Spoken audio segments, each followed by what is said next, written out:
Test, test. I did.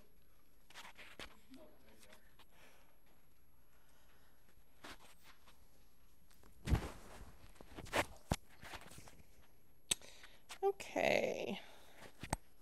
Getting hooked up. Hi, can you hear me? Am I sound okay? Okay. Hi, everybody. Nice to see you all in Durant, Oklahoma. I hear that's how it's pronounced. Is it Durant?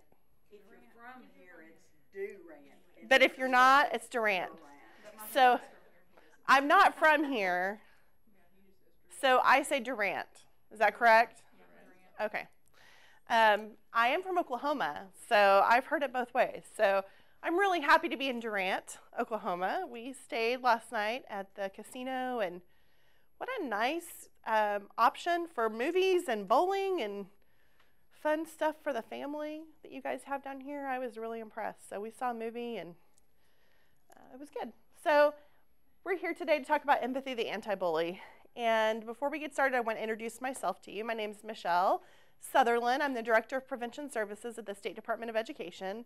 As far as social emotional people, I'm it at the State Department at the moment. We have one more counseling opening right now, but right now it's me. So I'm really happy to be here doing this social emotional session for you.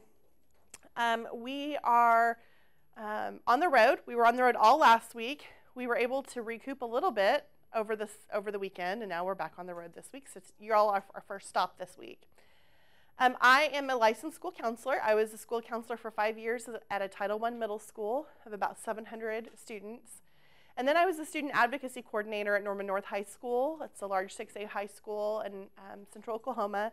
And that position was actually created after some unfortunate events. There were some rapes at the other high school in town, and the girls, as a result of that, felt bullied out of school.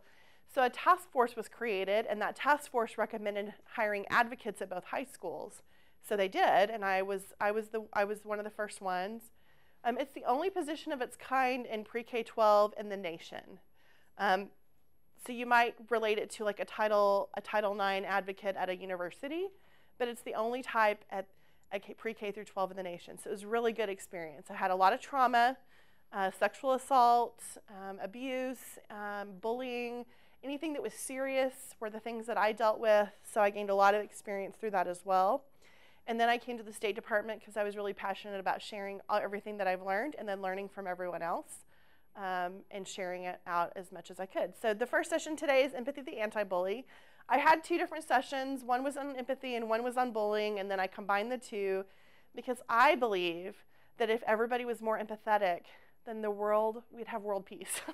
I know it sounds a little cheesy, but I think the wars would cease and the people would just get along and it would be wonderful. So just like a teacher in a classroom, we have learning standards that we follow.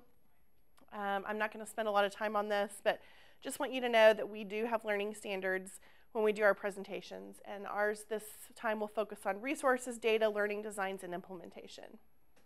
So today we're going to talk about the problem, the solution, and how to teach the solution. And let me just say too that all of the presentations for Engage will be online for you to access after Engage is over with, and so give it a couple of weeks.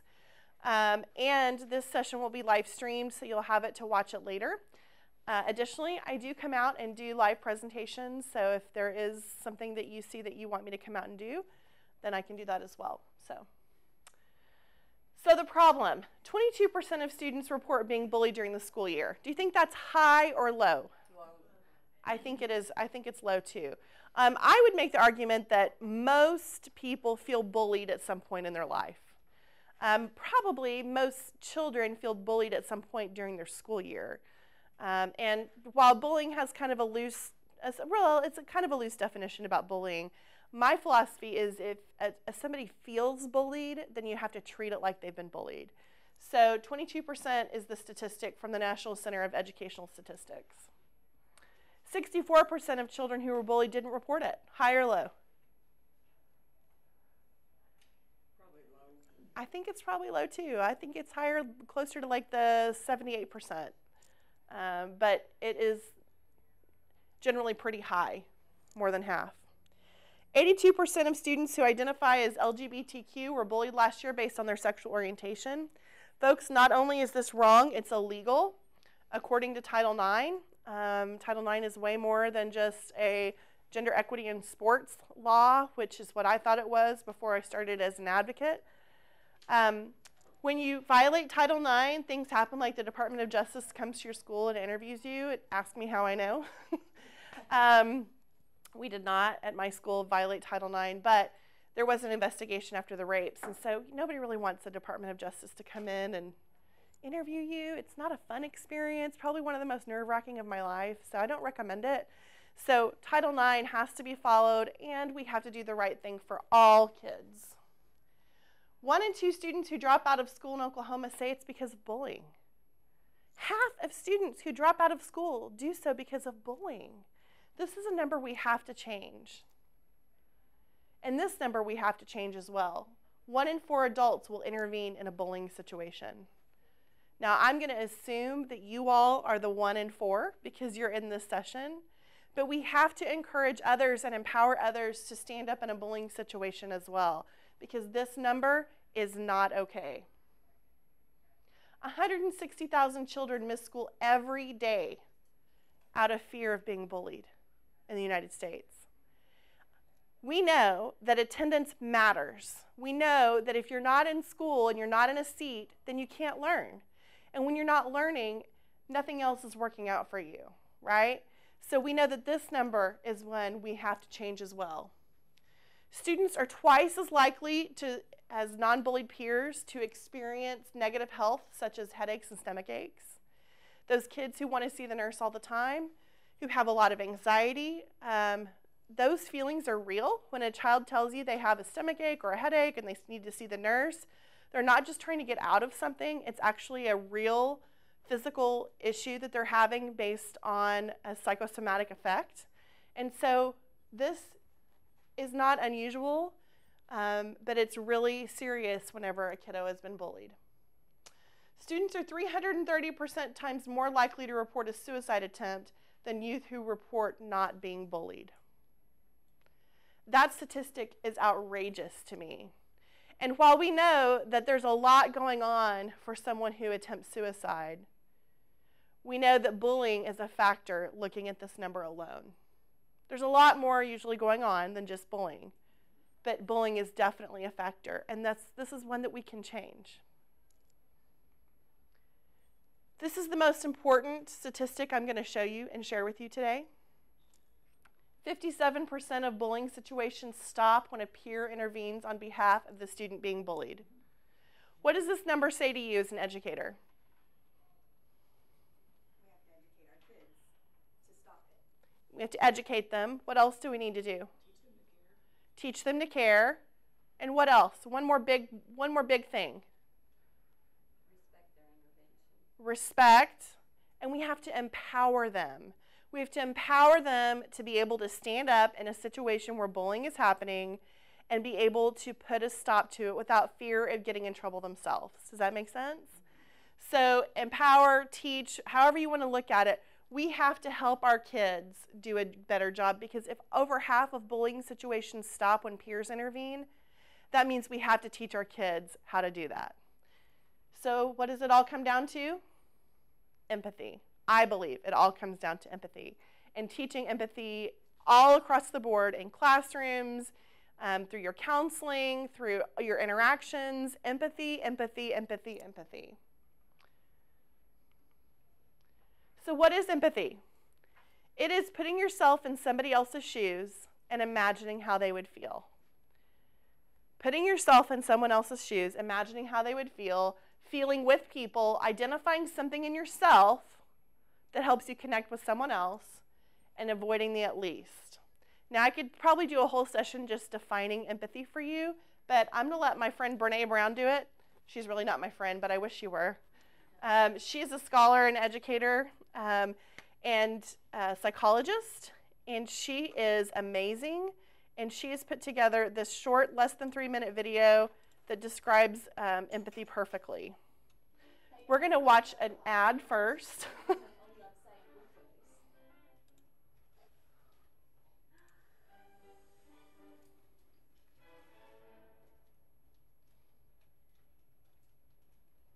So what is empathy, and why is it very different than sympathy. Empathy fuels connection. Sympathy drives disconnection. Empathy, it's very interesting. Teresa Wiseman is a nursing scholar who studied professions, very diverse professions where empathy is relevant, and came up with 4 qualities of empathy. Perspective taking, the ability to take the perspective of another person or recognize their perspective with their truth. Staying out of judgment, not easy when you enjoy it as much as most of us do. Recognizing emotion in other people and then communicating that. Empathy is feeling with people. And to me, I always think of empathy as this kind of sacred space when someone's kind of in a deep hole and they shout out from the bottom and they say, I'm stuck, it's dark, I'm overwhelmed. And then we look and we say, hey, I'm down. I know what it's like down here. And you're not alone. Sympathy is, ooh, it's bad, no. You want a sandwich? Empathy is a choice, and it's a vulnerable choice, because in order to connect with you, I have to connect with something in myself that knows that feeling. Rarely, if ever, does an empathic response begin with at least. Yeah. And we do it all the time. Because you know what? Someone just shared something with us that's incredibly painful, and we're trying to silver lining it. I don't think that's a verb, but I'm using it as one.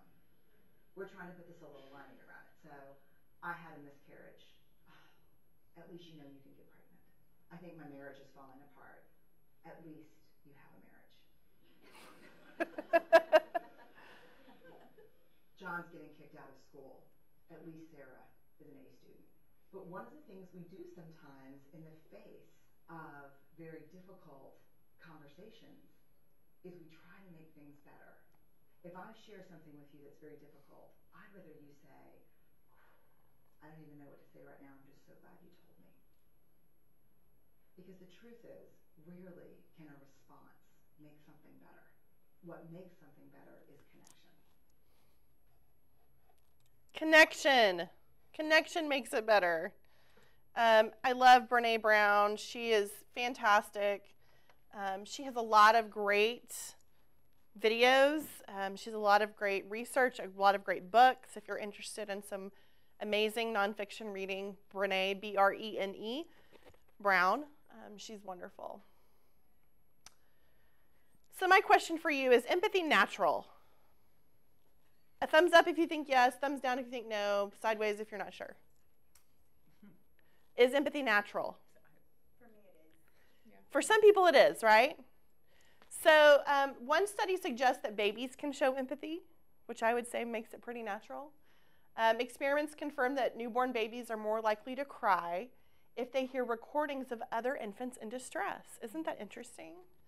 And normally developing infants begin to show empathic concern for their family members between the ages of 12 and 24 months. So I would say on some level that empathy is natural, but there are different degrees of empathy, right? Some people are super empaths. I'm a super empath. That's why I was a counselor. Those of you who are the counselors in the room? Got some counselors. What about administrators? Teachers?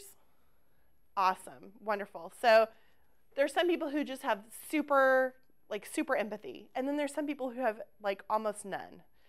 You generally have some form of empathy unless you're like a sociopath. And I don't mean that in a funny way, but it's true. Generally people have some form of empathy, but it takes practice. It takes a basic understanding of empathy and psychology, and some people have to work harder at it than others. I love to tell a story about a principal I worked with who I love. He's a fantastic principal. His name is Toby, and anytime a kid would start to get emotional in his office, he would literally jump up from behind his desk and sprint to my office or find me and, Michelle, I've got somebody's upset in my office. I need you to come in. I'm like, what are they upset about? He was like, I have no idea, but I can't do it. He was so uncomfortable with emotion, and it wasn't necessarily that he wasn't empathetic, but he was really, really uncomfortable with it. And so I would, run in and kind of help out. So I saw him recently. We had kind of like a reunion, and Haven't worked with him in about 3 or 4 years, but I said, okay, so you're a high school counselor or a high school principal now, so do you have somebody to bail you out whenever somebody starts crying? And he was like, no, I don't. I've had to learn how to do it. So it's not that he doesn't have the ability to do it, but it's a skill and it's something that has to be practiced. So he's fantastic. He's becoming more empathetic all the time. I'm so proud of him. He's growing up, my little Toby. So, human empathy involves a whole package of skills and social beliefs, and most of them must be learned. There's a link between parenting practices and empathy in children, and this might be a controversial issue to some of you, but I'm going to tell you that some people will say that parents' job is to do this and it's not our job.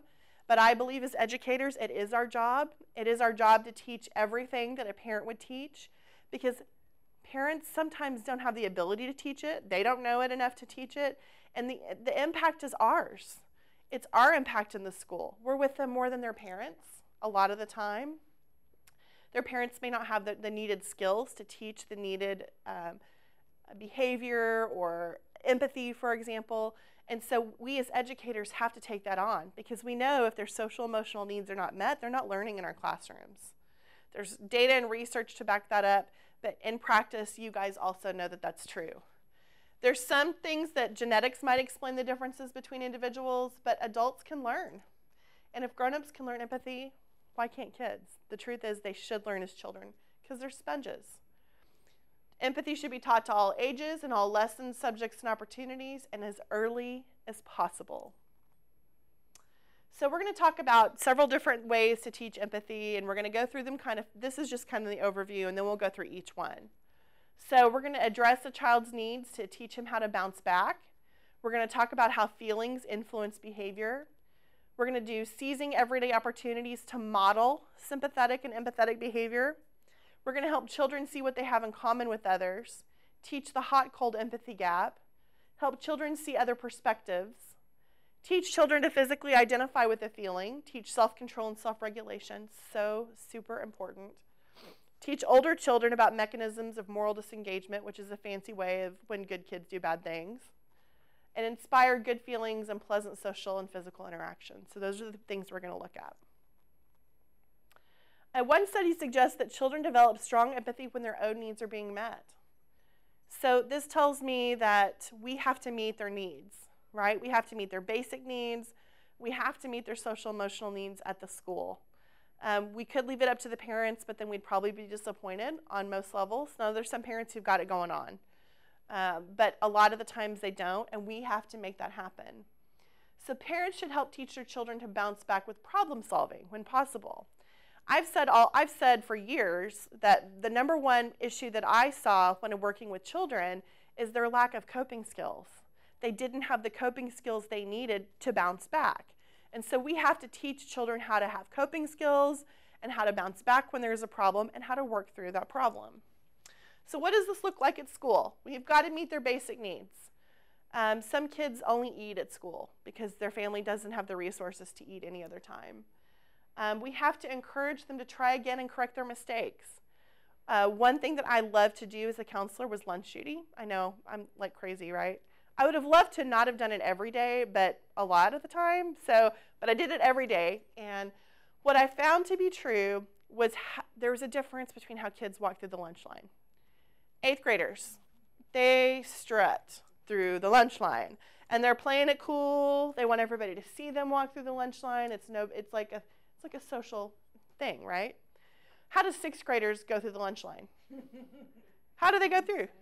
Insane. They run, don't they? They get up from their table and they sprint because they're convinced that if they don't get there first, then all the good food's going to be gone, and it's got to be a sprint. And for a lot of schools, 6th grade is the time when they're leaving elementary school and headed to middle school or junior high. And they don't have the skills because in elementary school, they take them by class and they're in line and it's the whole thing, right? So they're independent. So this would happen all the time for 6th graders. They would run. They would get up from their table and they would run. And so instead of just throwing out a detention slip or getting on to them or scolding them, what I would say is, I would like for you to use your walking feet and go back and sit down at your table and then get up and walk and try this again, doing it the right way. How many times do you think it took them to get it right after the first time? One time, usually, unless you've got a squirrely 6th grade boy. And you have those squirrely 6th grade boys. They do exist. I have one, personally. So, but usually one time. Sometimes once a week, or sometimes once a day. Sometimes twice, occasionally. But this reteaching of the appropriate behavior is so much more effective than just getting them in trouble for an incorrect behavior. You know, another controversial belief I have, this giving your attention to the child who needs it, it drives me crazy when people say, well, she is just doing that to get attention. Well, probably so. So my point is, then give her the attention she needs or he needs. There's some sort of need happening, and they're probably doing something naughty or acting obnoxiously or doing something they shouldn't to get the attention that they want. So what if you turned it around and gave them positive attention? What if you walked up to them every day before class started and say, hey, how's it going? Oh, it's going great. Good. What'd you have for dinner last night? I don't think we ate very much. You didn't eat very much? No. Yeah. Did you get some good rest last night? Were you up with your siblings? Yeah, kind Yeah. Well, if you need anything, you just let me know, okay? So what happens if you have a conversation like that for 30 seconds at the start of every class with the kid who needs it, or the kids who need it, or through the day? Or what if you sent them a sticky note that just said, I think you're awesome. I think you're great. There's different ways you can communicate and give a positive attention to head off the need for them to behave negatively. And it's all about relationships.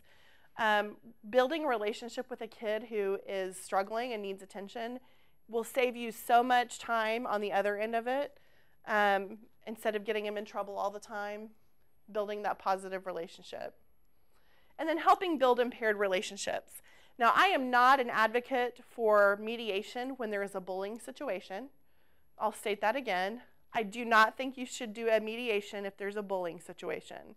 It re-victimizes the victim, and the bully is going to pretty much say whatever they think you want to hear, right? So the time to do mediation is when you have friends who are in a fight about something and cannot get along, but it can be repaired, right? So my favorite example of this is when I was a middle school counselor, I had a group of 7th grade girls, all friends, in a huge disagreement. They all come in crying into my office one day, and I am not making this up. The reason they were upset is they were in a fight because they couldn't decide who the biggest One Direction fan was. It's the truth. And I had this, my initial reaction was, what I wanted to do was, oh, are you kidding me? Like, I have kids who are suicidal. I have kids who didn't eat dinner last night. I have kids who are being abused, and you want to talk about One Direction? However, I know that the most important thing happening in these girls' world was getting through this issue.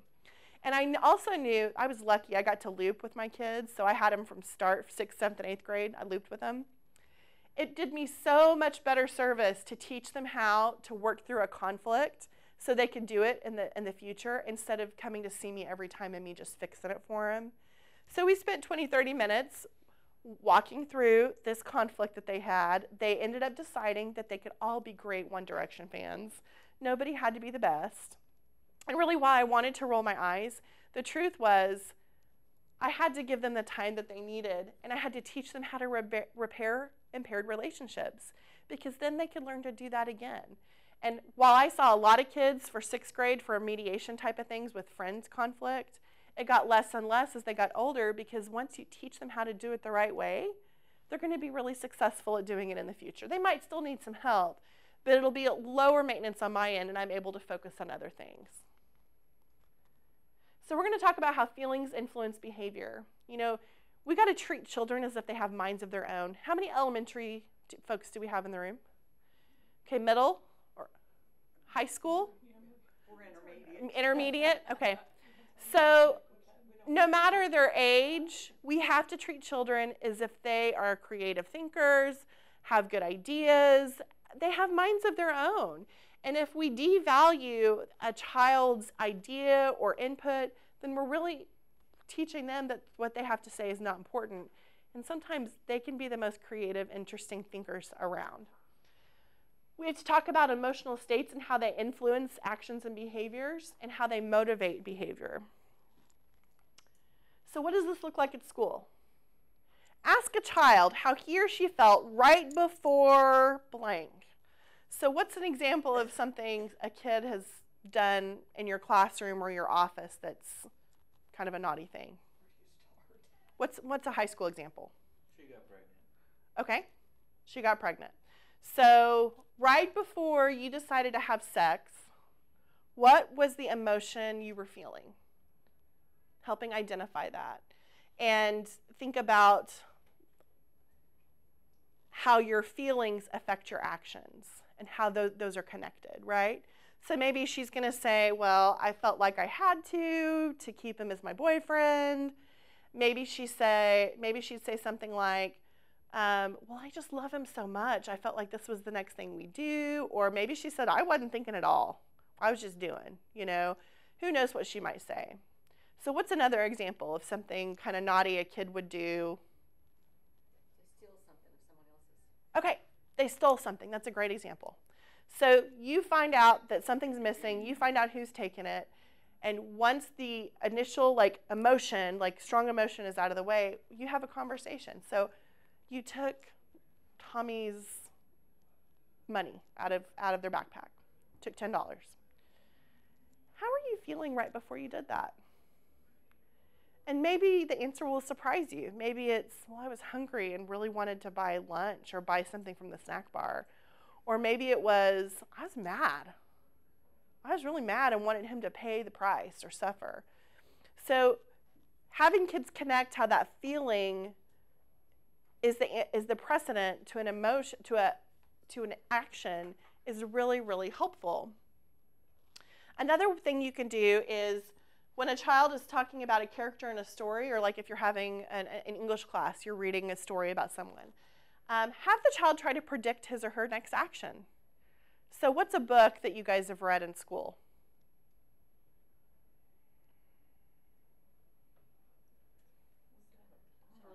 Charlotte's Web. Okay. So let's say you're at the part of the book where they're about to go to the fair and things are starting to key up. What if you said, okay, what do you think Charlotte's going to do next? Or what do you think Wilbur's going to do next in this story? And have them try to predict based on what's going on in the story. When correcting a behavior, have the child identify the feeling preceding it, and help students identify their feelings even when it's not easy or comfortable. Now, I have 2 boys, my personal children, and I like to talk about them because it's not illegal. It doesn't break FERPA. So I have a 15-year-old and an almost 13-year-old. And my younger son is very emotive. He can tell you how he feels at any moment of any day. He's empathetic. He's just naturally this soft-natured kid who is very expressive. However, my older son hates talking about emotions. Now, he has them. He has emotions. But he hates expressing them, and he hates talking about them. However, that doesn't give him the right to just ignore that they exist. And it's my job as his mom, and it's our job as educators to even have those difficult conversations with kids who aren't very naturally empathetic or naturally emotive. We have to help them process through their feelings, learn what their feelings are, name them, label them, even when it's uncomfortable and hard. Bless his heart. I mean, he's got me for a mom, and they will frequently say, quit being so counselor-y, both of them. But I can't help it because that's who I am, right? So even when it's not easy for him, I have to make sure that he can express how he feels because that's really important. And if I don't help him do that, he's going to grow up to be an emotionally stunted adult, and his wife will hate me if he ever has one. So we have to help kids process through those things even when it's not comfortable, especially those big tough guys who like to be big tough guys and say they don't have emotions. They definitely do. We all do. We have to help them learn to process through those. So on your handouts, you have several of 4 things, and one of the sheets looks like this. And I'm going to put all of these online after Engage. Give it a couple of weeks. And this one, I apologize, it's kind of cut off on part of yours, so I'll put the corrected version online. But this says, when I felt blank, I did these things, so they can write it down. And when I felt blank, I said these things. And then the most important question, not on here, but on your sheet is, did it make things better or worse? Have them process through how they're feeling to their action, they're feeling to what they say, and then did it make things better or worse? Sometimes it'll make things better. You know, sometimes you have a friend who's sad and you tell them you're sorry they're sad, or you give them a big hug, and that could make things better. But frequently what we find is an uncomfortable emotion will lead to an action or something said that makes things worse. Helping kids to process through that is a really important way to move forward. Y'all, this one is so important, modeling empathy. Now, I'm gonna tell you something. You may or may not know this, but you're not gonna like everybody you work with. That's shocking, isn't it? You may or may not. You probably aren't gonna like everybody you work with. I know I didn't. I think there was only one time that I walked down the hall yelling at someone, but they had it coming. But truthfully, what we do, the way we act, our kids are watching us. They know when we don't like another student. They know when we don't like another teacher or administrator. They know. They're very perceptive little people or big people. And so we have to do our part to model empathy when it's appropriate. We have to talk through our process. And we also have to talk through how our reaction might make somebody else feel. So what does this look like? So here's a handout that you guys have in yours. Putting yourself in someone else's shoes and imagining how they would feel. Now this is an elementary focus worksheet, but it can be tailored to whatever grade level you're doing. So this one says, Haley just got out in a kickball game at recess, and then it asks 2 really important questions. How do you think Haley feels? And how can you respond? Sometimes a child will be able to identify how the feeling, but they don't respond. And y'all, we know as adults that when something happens to us and people go on and act like it never happened and ignore it, it makes it so much worse for us, doesn't it? So teaching kids to respond. So if Haley got kicked out in a kickball game or out in a kickball game at recess, how do you think Haley felt? I'm asking you guys. Disappointed, sad, embarrassed. So how can you respond? And kids are going to go, oh, well, I would just pretend like it never happened, or I would leave Haley alone, give her some space. But what else could you encourage them to figure out? She still used her efforts. She did. So you could say, you can try again. I'm still your friend. All these things that kids can say. Helping them figure out that they can have a response when something happens is so positive. And oh my goodness, wouldn't it be better as adults if we all did that? So what would be a situation that would be more intermediate or middle school? What would a statement be that you could write for a worksheet on? An intermediate or middle school type of action. So-and-so is making fun of so-and-so. That's a good one. And they overheard them. That's good. So how do you think they felt, and how can you respond? What about a high school situation?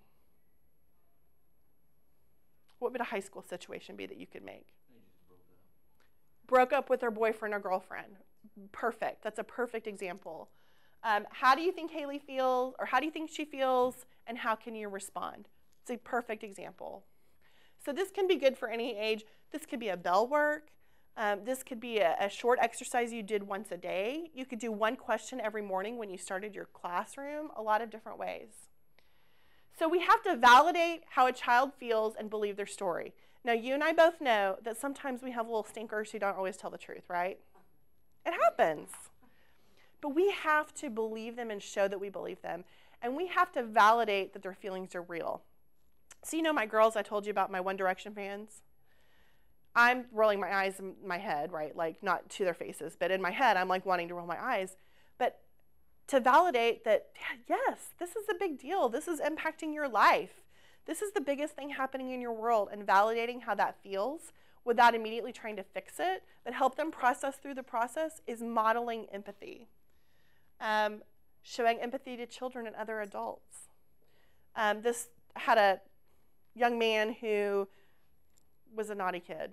There's no better way to put it. And he constantly, every single day of his blessed life, wore a hat to school. And there was a no hat policy.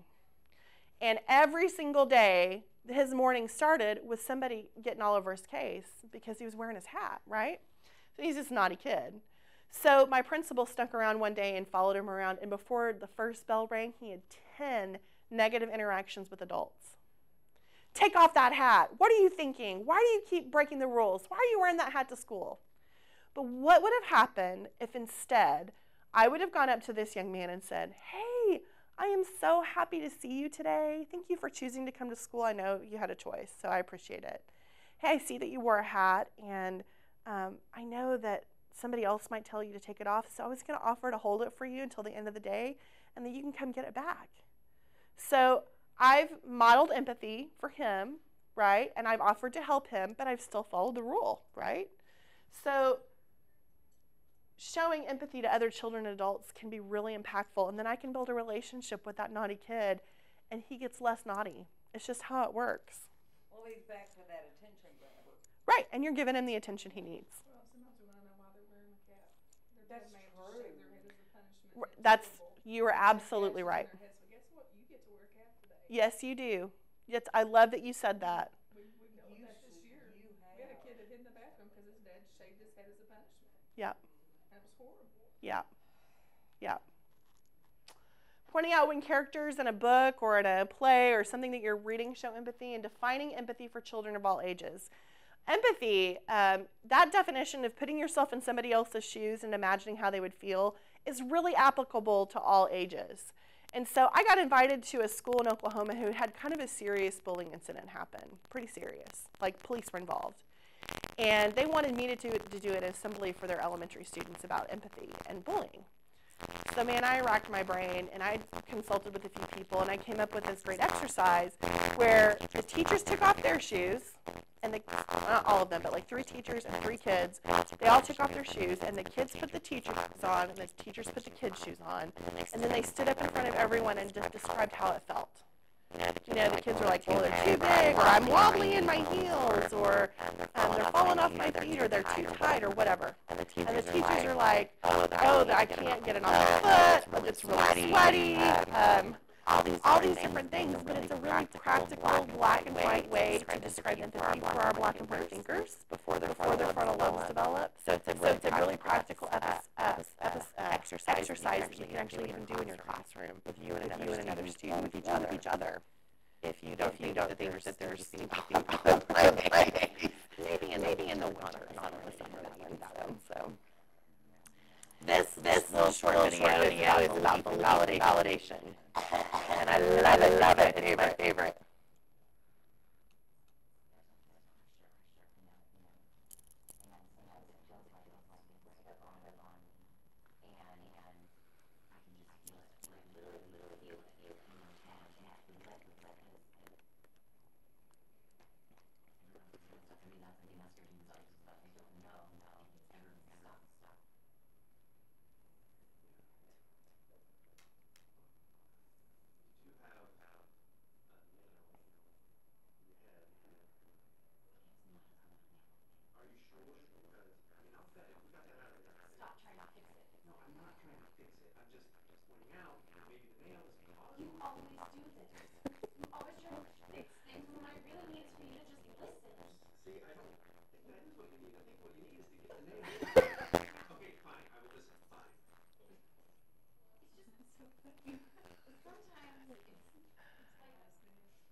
Look familiar, y'all? Look familiar? We are fixers as educators. That's what we try to do, is we try to fix things, and sometimes we just need to listen. And we need to say, man, I'm just so glad you told me. Thank you for trusting me with that information. It sounds really tough. Even when it's so obvious that they could do something about it, right? The HotCold Empathy Gap, this is a really cool and easy way to teach kids how to be empathetic. So basically what you're saying is, you define how it feels to be hot and you define how it feels to be cold. And it's really like, you know, for me, I'm a little bit hot right now because I'm up here moving around. And it's hard for me to think about a time when I was super cold. I can't just naturally feel cold. So what I have to do is think about a time in my life when I was extremely cold. And I think about the time when I was 14 playing soccer in a sleet storm, the coldest I've ever been in my life, right? And I can think of another time when I was really cold. Likewise, it's hard to imagine what you want for lunch when you're not feeling very hungry. So you have to think of a time when you were hungry and what sounded good, right? Like maybe it was before breakfast, maybe it was yesterday, or maybe it was last week. But you have to think of a time when you were something to be able to identify with that feeling. And that's an easy way to teach kids how to do things. So it's called the HotCold Empathy Gap.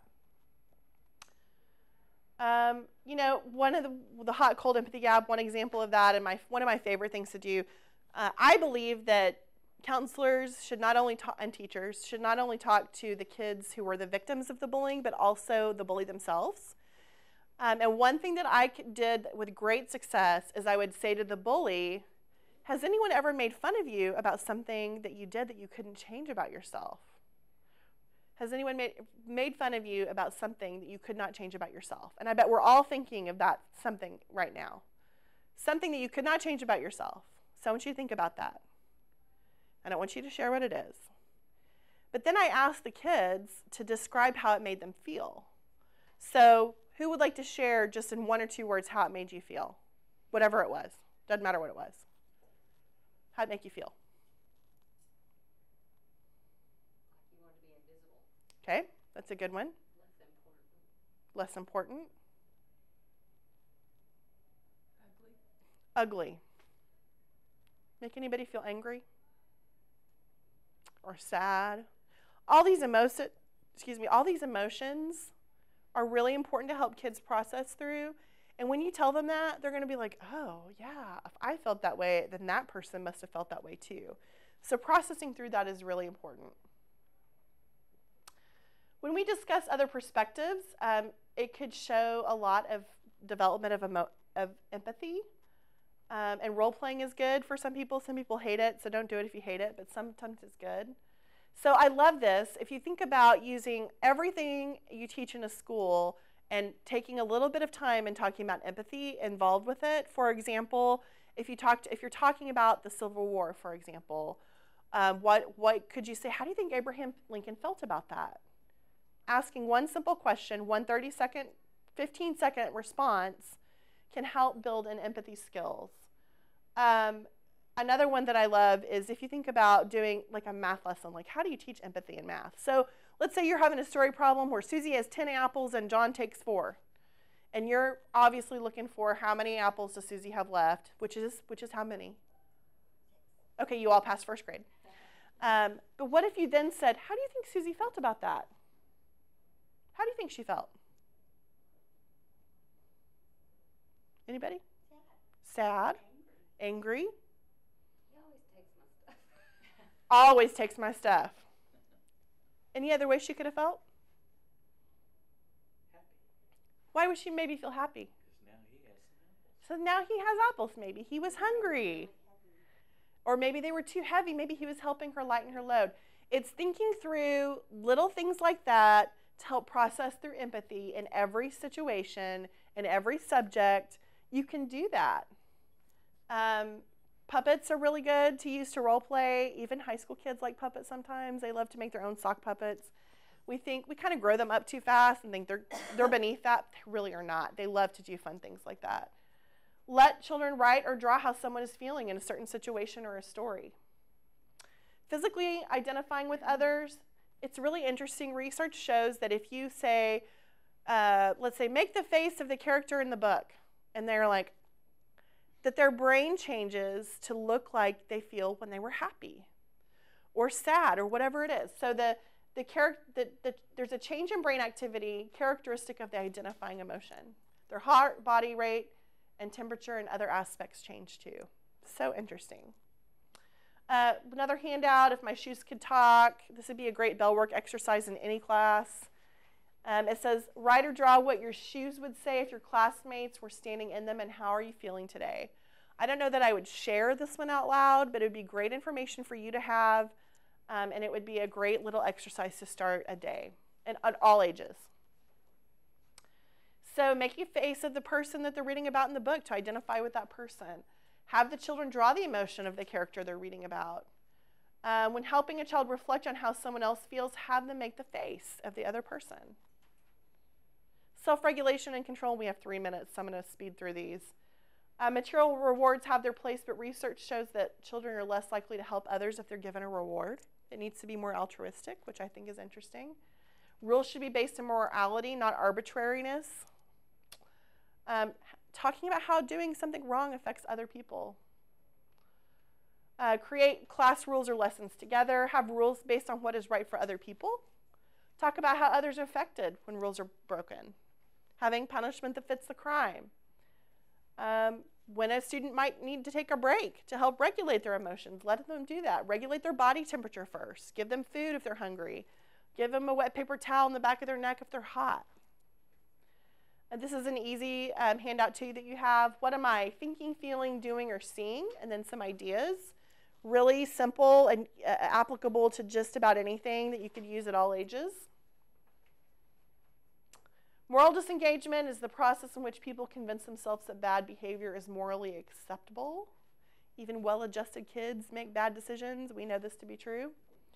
So create a discussion about when a good kid could be talked into doing something wrong. Give real-life examples and define morality.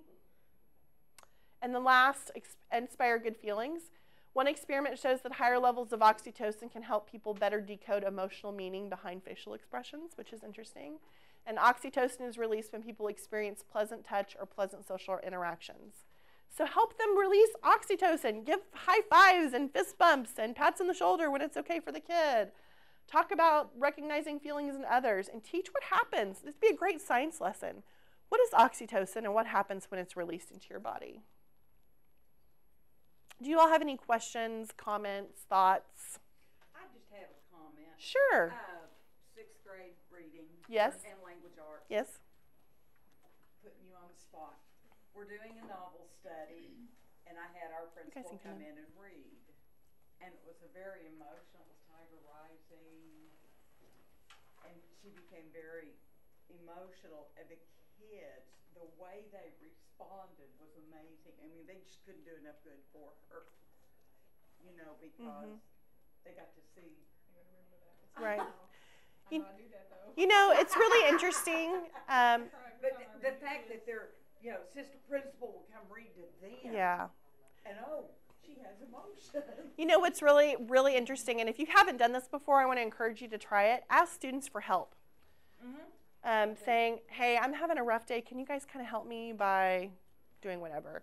Or would you mind helping me by whatever? Asking kids to help, they love to do it. So have them ask for help. Any other questions? You guys were awesome. Thank you. I'm teaching working with traumatized students in the next session if you'd like to stay. If not, I will see you later.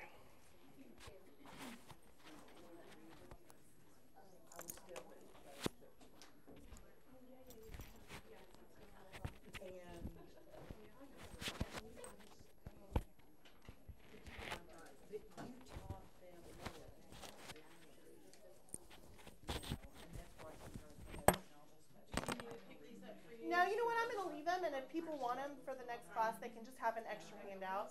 So. No, they're going to You can take more if you want. But I hope I didn't embarrass you, Sherry, because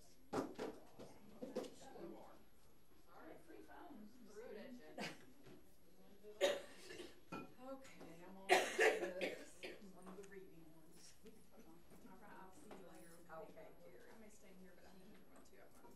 I appreciate you. I appreciate you going. Okay, I'll see you around. I will.